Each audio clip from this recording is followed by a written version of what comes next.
Je continue. Si toutefois vous n'arrivez pas à refaire le puzzle de ce qui doit être fait pour la compréhension, de toute façon, tout ce qui est compris est déjà bon pour vous. Nous allons continuer dans la même lignée et nous allons donc vous donner les informations que vous attendez. Le couple, effectivement, pour qu'il puisse fonctionner, passe parfois par de la négociation, passe parfois par de la communication, passe parfois par de l'échange. Et effectivement, vous avez autour de vous des êtres invisibles, pas toujours intentionnés comme vous l'escomptez, qui participent à vos pensées, à vos sentiments, à vos émotions. Donc, effectivement, aujourd'hui, nous vous révélons une nouvelle information. Le glyphe, qui est une gare, sert aussi de protection.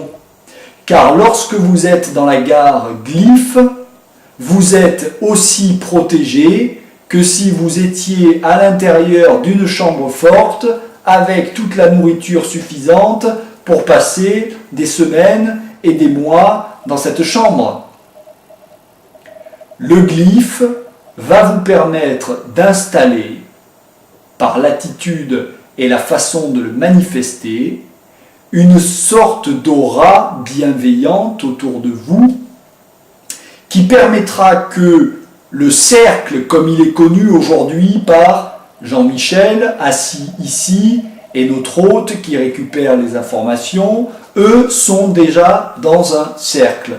Eh bien, le glyphe, lorsqu'il est bien intégré, bien manifesté, bien compris, le glyphe, en s'activant, fabrique une sorte de parapluie, mais total, qui englobe l'homme dans le couple et la femme dans le couple, et qui les protège des influences extérieures dont ils ne voudraient pas dans le couple.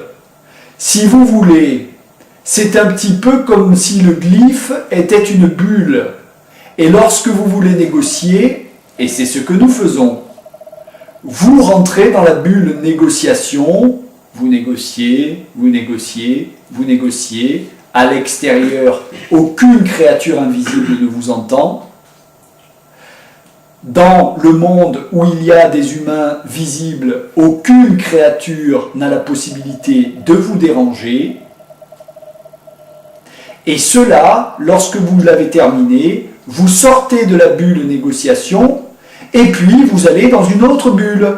Dans la bulle, par exemple, communication. Et alors, vous allez dire à votre femme dans le couple, vous l'homme dans le couple, tiens, je trouve que les fleurs que tu as plantées poussent bien en ce moment. Eh bien, personne, nous vous le garantissons, car nous l'avons vécu, personne, ni aucune créature invisible, ni l'entité couple, ni la déesse serpent, ni toutes les autres créatures intelligentes qui se manifestent d'elles-mêmes, personne ne peut briser l'artefact que nous appelons le glyphe et qui fabrique, un petit peu comme dans certaines de vos histoires fantastiques, qui fabrique, rien qu'en s'ouvrant, un dôme de protection et qui, une fois que vous avez fini, se referme et vous le mettez dans la poche. Vous comprenez ce concept ? Oui. Vous voyez comment l'appliquer dans votre quotidien ? Oui. Comment ? Mais en créant une bulle. Ce n'est pas vous qui créez une bulle? C'est le glyphe.